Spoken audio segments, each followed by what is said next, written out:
Well, welcome to Enablement Uncanned. Here we go again. How are you, Carly? Good, thank you. How are you?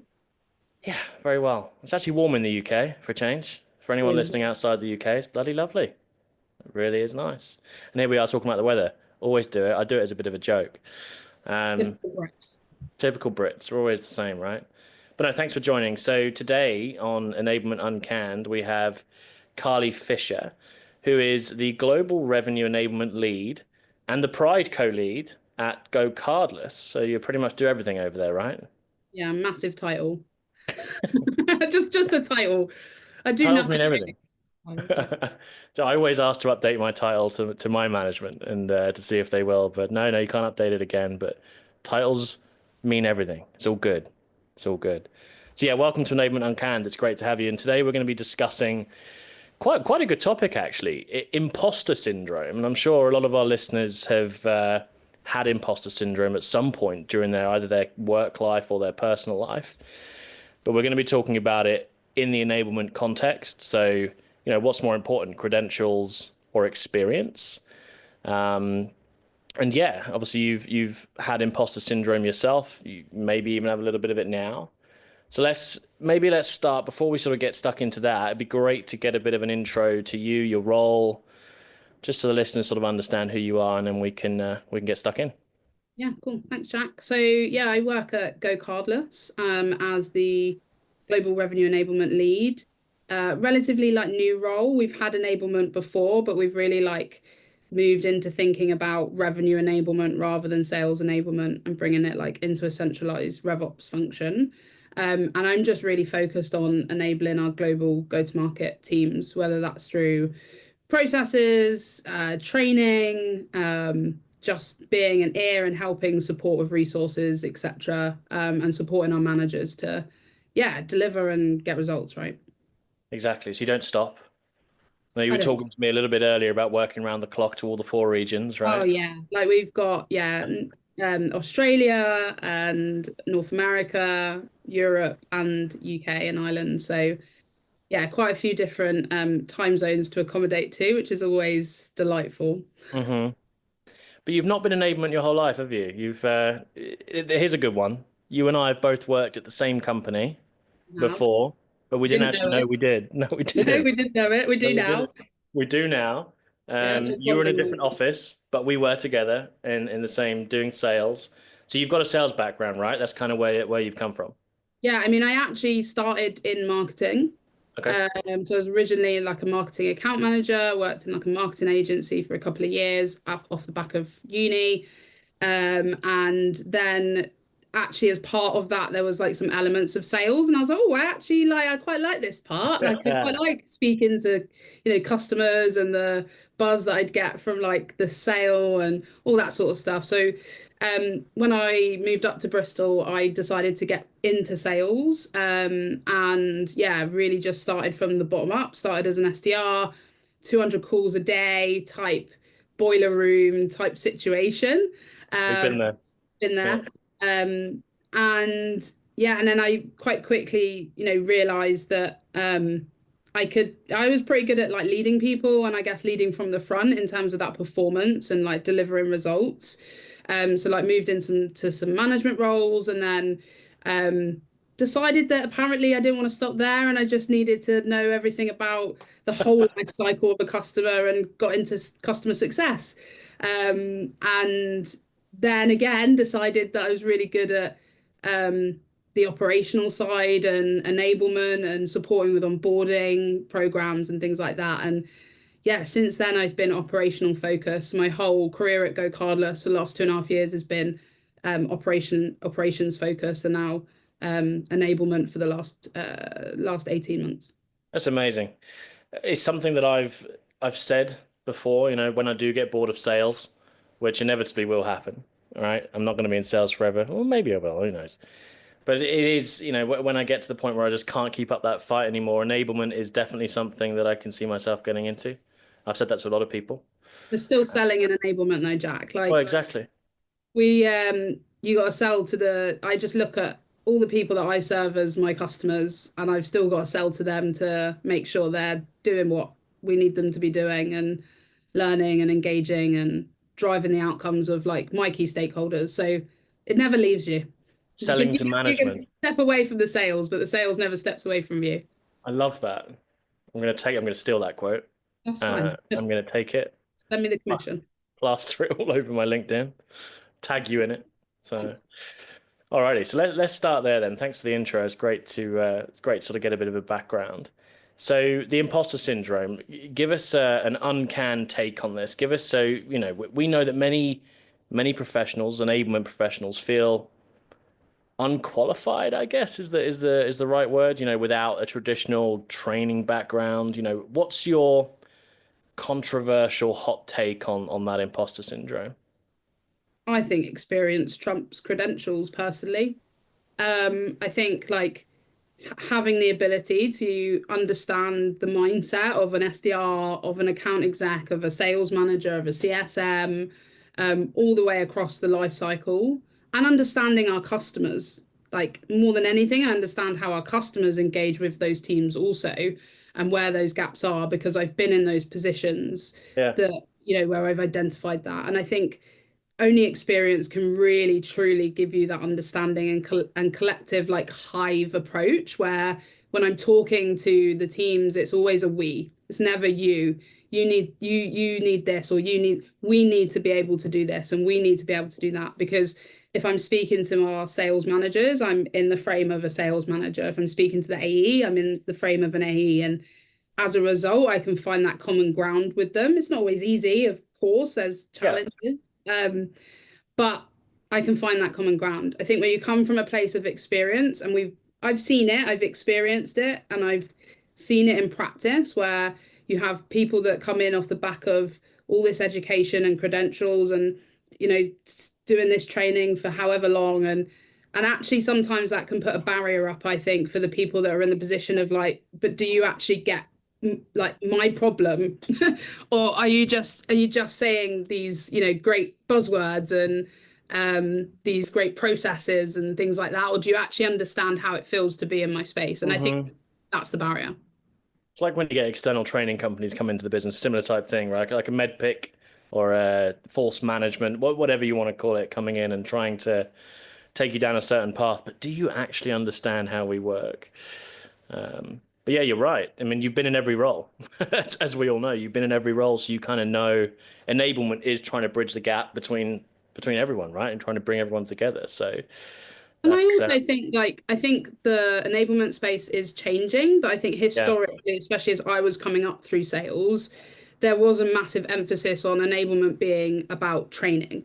hmm And so that lent itself to credentials of being in learning and development and yeah, understanding yeah, principles around that, and or HR type roles. Whereas I do think that space is changing, and I think that space is moving more towards where we are now, focusing on revenue and impact of enablement, that it's not quite reliant on that. And I still think there's a space for that, like FYI. I don't think we just get rid of all the trainers in the world. Definitely think there's still a space for that. And I've certainly used training principles and yeah, learning development principles in the work I've done, especially around things like competency frameworks and skills matrices and stuff like that. But I think just being purely like narrow visioned on those sorts of things doesn't have the same impact as being able to bring that wide range of experience into that role. yeah. You're right. Almost being more of a people person as well with the experience because you've been there, right? And having that experience to actually understand those different roles. No, I love it.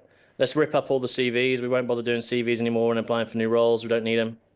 I think, Delete my Canva account then. yeah, that's it. But it's true. A lot of the roles that I've had, but not that I'm an enablement person, I guess. I sell enablement, but every time I've gone into a role, CV's more of a tick box exercise. So it kind of leads to what you're saying. And enablement isn't just about ticking boxes. As you said, it's actually about driving the revenue impact. So you mentioned the shift there, from more training focused to revenue impact driven. What enablement teams, what should they actually be measured on then, do you think? I think there's a few different things. So I think like obviously I think the revenue impact needs to be measured, but I also think that's Mm, a really difficult thing to tangibly measure, because you could just have a really great sales manager that's just been hired that comes in and motivates their team, and all of a sudden that team's performing really well. I don't think you can like solely link enablement back to revenue achievements. What you can do is align, your like content or process or like particular training sessions to maybe seeing spikes in improvement in certain areas. But it's like trailing it back. Like I always thought about this when I was a sales manager, is like, we can focus on the end result. Of course we can. We know that's our target to hit, but what have we got to do to get there? What are the steps we've got to put in place to actually achieve that goal? And I think that's what enablement metrics, and measures should be focused on, is like, what do we put in place that makes it as easy as possible to get to that point? And it's sort of like, I don't know, do you play computer games? Do I want the listeners knowing that? Yeah, of course I do. You Yeah, of played course Split I do. Fiction? I've got an Xbox, if that counts. Are you playing Split Fiction with your partner? No, no. Okay, well, anyone who is, it's like a crazy Split game. Fiction. Split Fiction. It's like a couch co-op game. Okay, I can do that. I'm good at couch evenings. Yeah. But there's like steps you have to take to get to a certain point, right? Right. I guess like there's steps you got to take to get to a certain point, and it's about making it as easy as possible to get there. And you're gonna have challenges and obstacles in the way, but you got like it's about having the structures and processes in place to get there. So I think for enablement, it's about delivery. It's about impact. Like how are you showing impact? How are you showing delivery, and the things that can be tangible and can show direct benefit to the teams that you're serving that to. And then I think revenue comes, like the revenue impact naturally, yeah, naturally come because you're doing the right things to get there. No, you're right. So let's take this then. So I'm a salesperson turned enabler. Yeah. And in the other room, I've got a certified trainer, right? How would they, what's the differences, do you think? What are the differences? Okay, give my hands on the screen so people see it, if they're watching, of course. What are the differences between those types of sales programs? So would you think, where's that difference between those types of people designing, I guess, a training program? I think it's the difference in delivery. And also, actually, how they give the training as opposed to I think how they give the training. I think the content as well, but I think the delivery of it. And it's like it's the language and it's it's the hive environment. Like there's nothing better when you're in sales, CS, like partnership, feeling part of that team, right? And feeling like you're a collective part of success. And I think that's the difference. So I think there's like a language and the delivery approach to it, and being human and like humanizing that approach and them recognizing that you get it because of the language you're using is like what they've just been speaking about upstairs next to each other. They're looking at a new deal or whatever it may be. And I give you an example. Like we recently ran some sessions where we needed cross collaboration between success and sales. And it's clear and evident that like that's where that experience comes in, because I understand that only our CS teams can give that knowledge to our sales teams. I can't. I don't work day to day in CS. No. I know what they do and I know their processes and I understand what they do. But what I've done, instead of standing up and going, this is how we do this and this is how we sell this and talk about it like this, is I've gone, get the CS team here because they're their peers, they're part of the hive to our overall success. Get them up here telling them actually the benefits of this and the impact to revenue, the impact to them directly in terms of commission, those types of things where you can start to change the language because it is directly coming from the people that are impacted by it day in, day out, rather than someone stood there telling them this is how you should do it because this is like the ways of like that it should work in principle. Does that make sense? It does. You're almost tying it to that emotional aspect, aren't you? You're tying it so they actually care about it as opposed to not.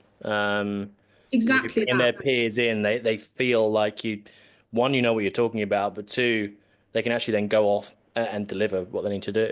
Yeah, and I think it was probably one of the best engaged like sessions we've certainly had in response to that. So I think that is where that collective experience comes from. And I know like my journey's been we'll go into a bit more detail about it, but it's been a bit all over the place. But at the same time, you can still understand, even if you've only been an AE or an SDR and you move into enablement, you can still understand that you need to rely on marketing.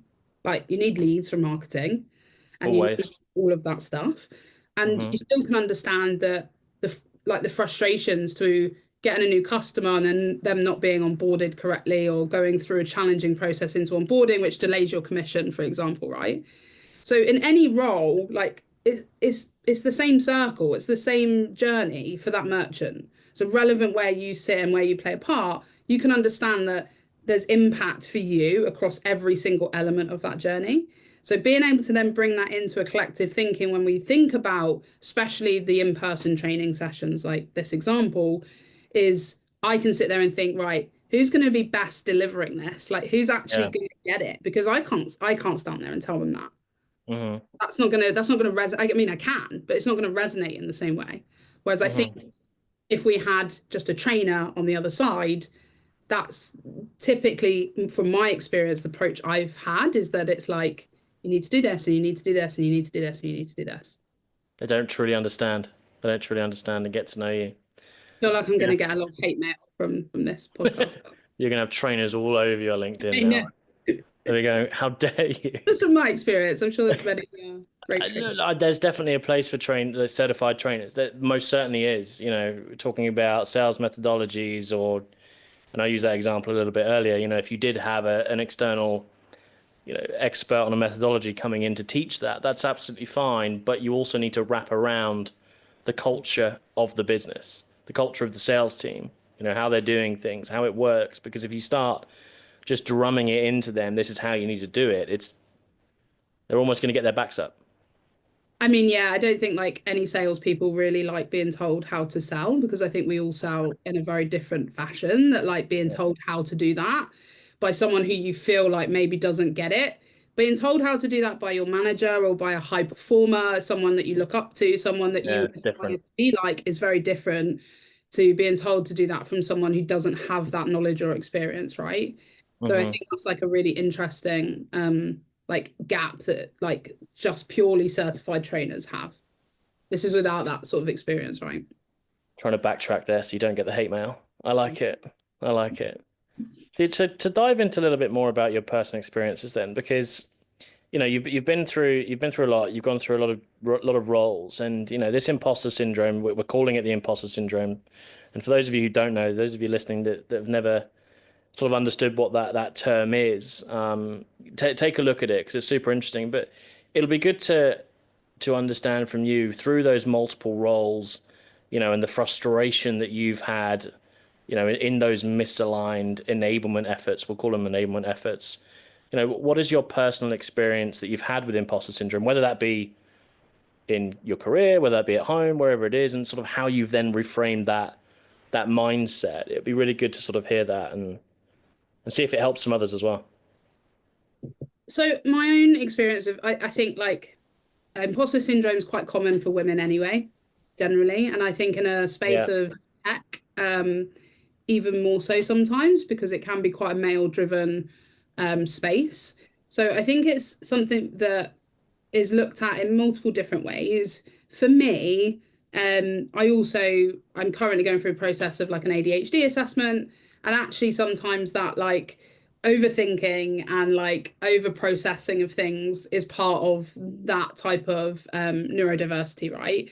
And as a result, I think like it's sometimes just about getting in your own head. Like I know that I was great at marketing, like I had good results, like and I enjoyed it. More than anything, I enjoyed it.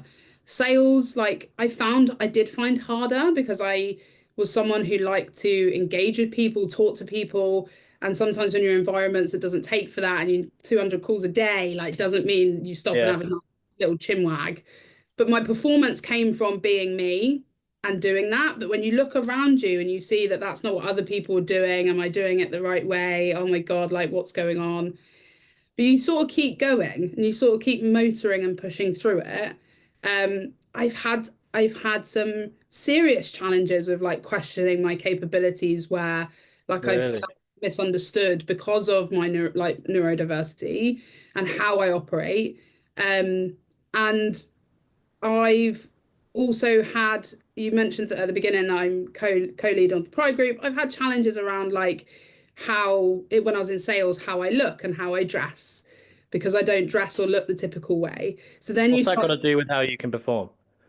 I mean, it had nothing to do, and that person soon left Yeah. the business, but due to poor performance. But this Funny. is, yeah, funny, ironic.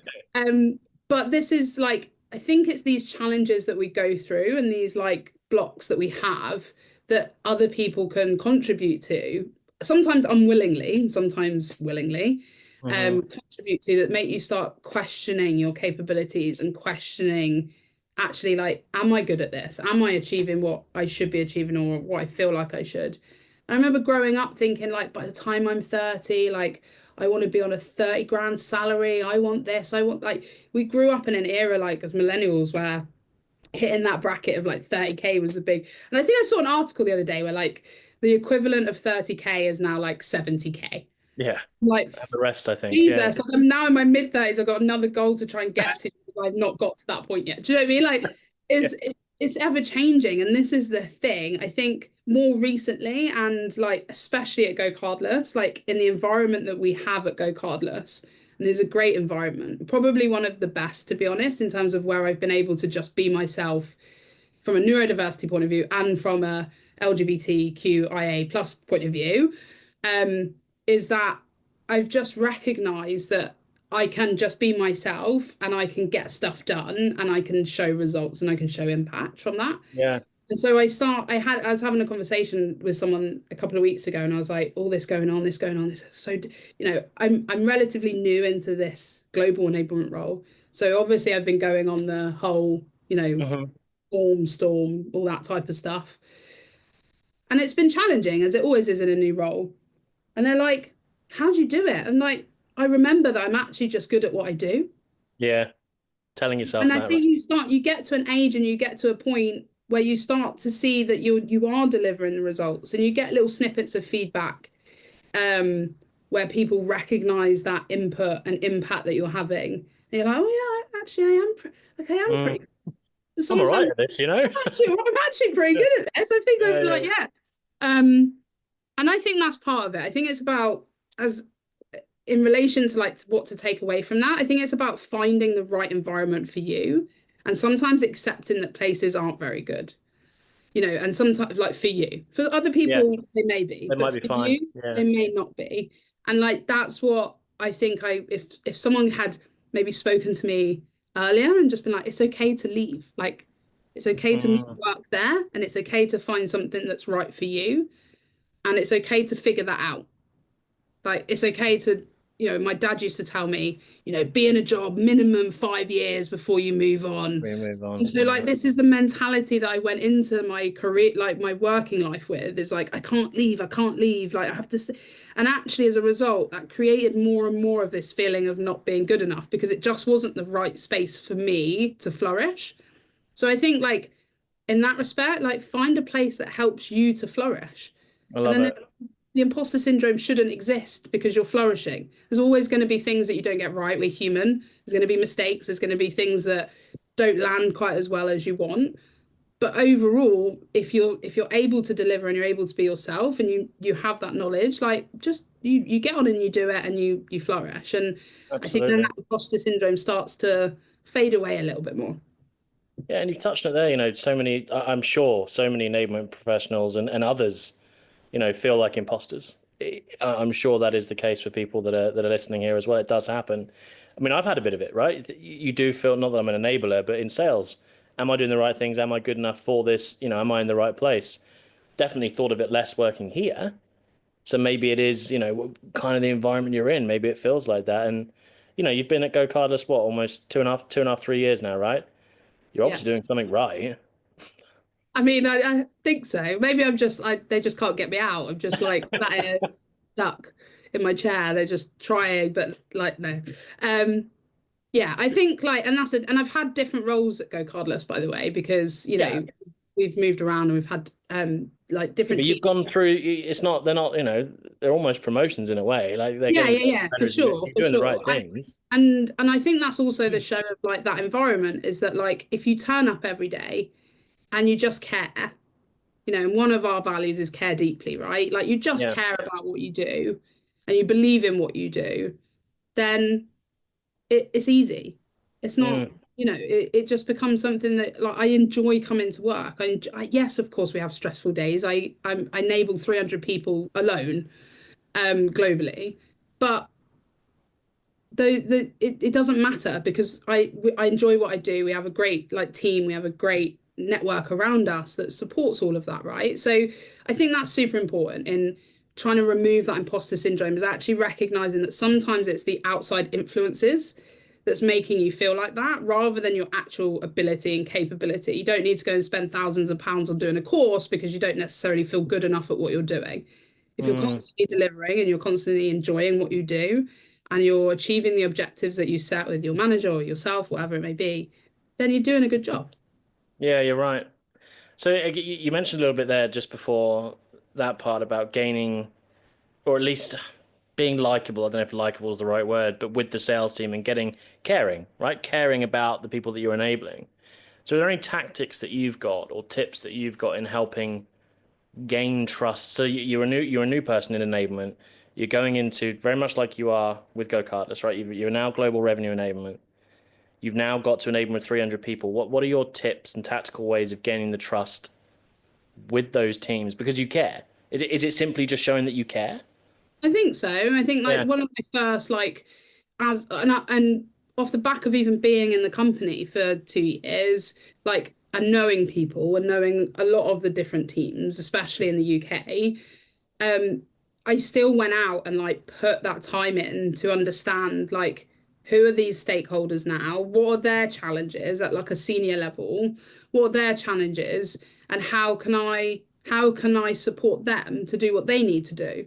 Because if I'm able to do that and I'm able to connect with them on what their overall objectives are, goals are, I can then support that. Like I can help that. I can do what I need to do from an enablement perspective to build out a roadmap to deliver against that, right? So it's like connecting on that level of like, what are you on the hook for? Because then I'll make Mm. sure I'm on the hook for it, and we're in this together type Work it as a partnership. conversation Yeah. at a Yeah. manager level, a very similar conversation, but also a little bit more like personable because like they're in the weeds day in, day out. And it's like, how do I take those pressures off of you? So we have our wider like business objectives that every business has that we need to support as a revenue function. Uh-huh. But each of those managers have their own challenges and focuses in different ways. And so it's like, how can I intercept that? And even just listen. Sometimes it's not about even doing anything. The first thing I did was like, right, let's sit down and write everything that's annoying you that enablement can help with. How long were you sat down there for? We had probably 3 different meetings across 3 different. I think we still do because it's just that's what I'm here to do. I'm here to like make things less annoying. Yeah, yeah, yeah. Um, And it's just about putting it down and showing that like even if we can't prioritize that right now, I hear you and we'll figure it out. And Hmm. it's connected on that level. And then I think at the next level of like the teams that are like engaging more so with the enablement, it's like the things I said earlier. It's like creating that hive environment. It's relating to their challenges. It's like using my own experiences of like when I used to make 200 calls a day and they're like, oh my God, like you had to do that, like because sales is changing, like AI is coming in and you don't like those types of activities don't have to happen in the same way anymore. So then they're like, oh Jesus, okay, this person's been through the ringer, they get it. Yeah, um they actually and now understand what it's like to grind. Yeah. yeah, and then we find common ground, right? But look, I think in my career people have loved me, have probably hated me. I'm a bit like Marmite, I think, for some people. So there's probably like elements of that. And again, that's where like the imposter syndrome can come into place of like, oh, Yeah. you don't like me. But actually, again, it's irrelevant, right? As long as we're delivering and I can turn around and say, if only one person walks out this room or reads some content and now gets it, then I've done my job. You've done your job. Yeah, exactly. You mentioned there you're like you like Marmite. I like Marmite, just so you know. I On don't. toast. Marmite on you don't. Oh no. Trying to find common ground. Always Yeah, be selling. So you're always selling. You mentioned we earlier, we salespeople, right? Because you still are a salesperson at heart, I think. Although, 100%. a lot of enablement people are sales. So you've obviously, you mentioned there, you've had people that haven't liked you, and that's absolutely fine. You'd brush them off, whatever.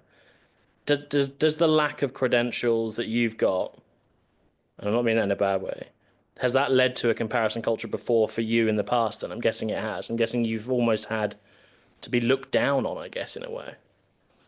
Um, I don't think so because I think That's good. historically to like go cardless, I think when you start moving into operational roles, I think that can Mm, start to come into place. Um, sometimes they want like Prince 2 if you're doing project management yeah, and these types of things, right? Um, but actually at Go Cardless again, the right environment is that like they've just embraced my ability to just get stuff done and do things and care about the company and what we're trying to achieve, in whatever role that looks like. And I genuinely feel I can't talk for them, but I mean I genuinely feel that, right? So like I haven't experienced that because everything else has been very practical, like yeah, good. sales, has been marketing, has been CS.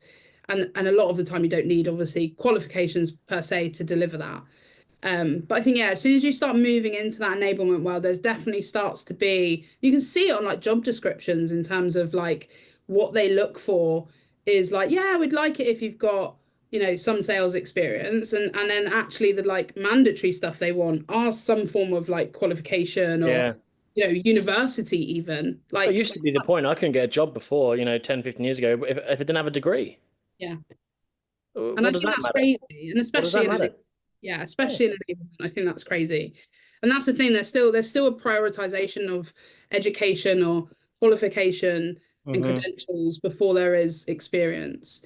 I think the other part of like credentials to note as well is like where you've worked historically. Because I Okay. think there's also, and this does interlink with imposter syndrome, I'll tell you why. I think historically, um, with credentials, like there's a part of it where it's like, okay, where have you worked? Like, where have you? And I had interviews before Go Cardless where they were like, oh yeah, but you've worked at like small companies. How would you deliver? And there's still like this element of, I think, credential as part of a job role, like or where Yeah. you've worked before or what you've done before, rather than the physical benefits and advantages of the experiences you've had. Uh-huh. And I think that's the same with uni. And I think like when I actually made the leap to apply for Go Cardless originally into this my original role there in CS Ops, I was sat there like, is this company a bit too big for me? Like, You am I gonna start doubting have yourself. Starting yeah, to you doubt start yourself doubting again. yourself because Yeah. you look at like all the other jobs that you've applied for before, the job descriptions, and it's like you need this, you need that, you need that. And I'm like, this is like a well-known organization. It's big, like Yeah. there's a huge amount of employees. Like, am I gonna have a place there? Like, am I gonna be able to do the things I've been great at doing in smaller companies? And it's like, yeah, of course you can. You just scale it up. There's just a few more Yeah. people that see it, and you just got to find more efficient ways. And you got to learn. You have got to learn still. I like having credentials like over experience doesn't mean that inexperience you still need to go and learn. Like I have been self-taught in everything, whether that's sales and listening to podcasts on the training or whatever it may be. I've always self-taught myself so that I Hmm. am able to still like apply those Yeah. elements of credentials, um, but in a way that supports the experience that I'm in at that moment. Yeah. It's such a good point.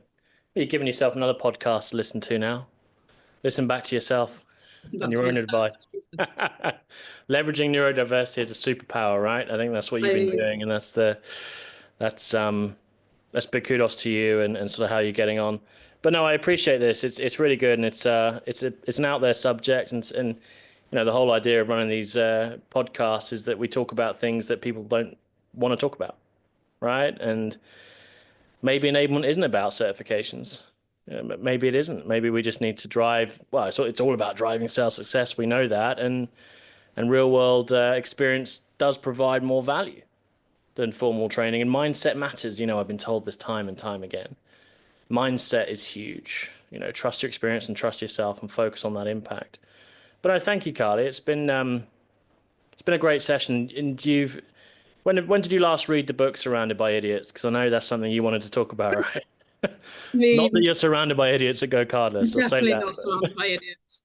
It's a great book, to be honest. It's all focused around like the different colors that someone has, red, Yeah. blue, green, yellow, and their personality traits and how they work together and how you can get the most out of people that have those colors, but also like the potential weaknesses of people that have that color, but also how to like as a collective use those superpowers that each of those people have types of people have to drive results. And I think an enablement is a great book because we've especially revenue enablement where we're looking at the full like go to market teams is like you do have CS people are very different to sales people Yeah. and marketing people are very different again.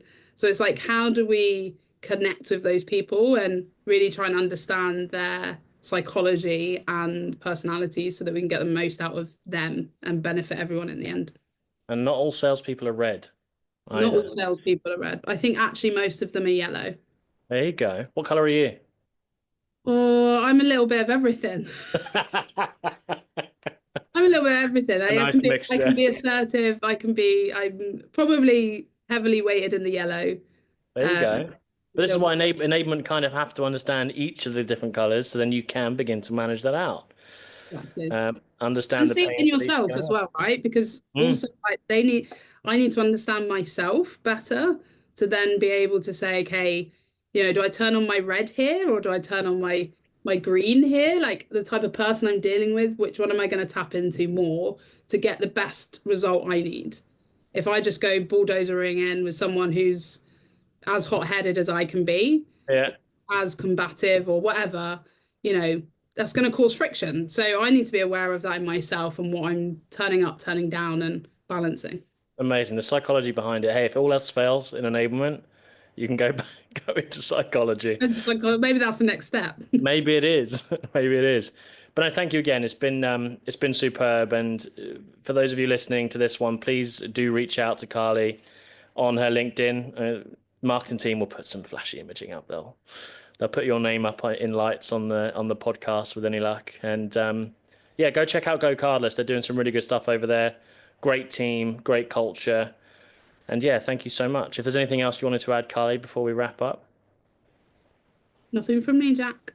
Thanks nothing for your from time. you. I appreciate being invited and talking That's about good. Might not works. be the last time we have you on, so thank you so much. And yeah, this has been enablement, I should say. I can't even say it now. Enablement Uncanned. Thanks everyone much for listening.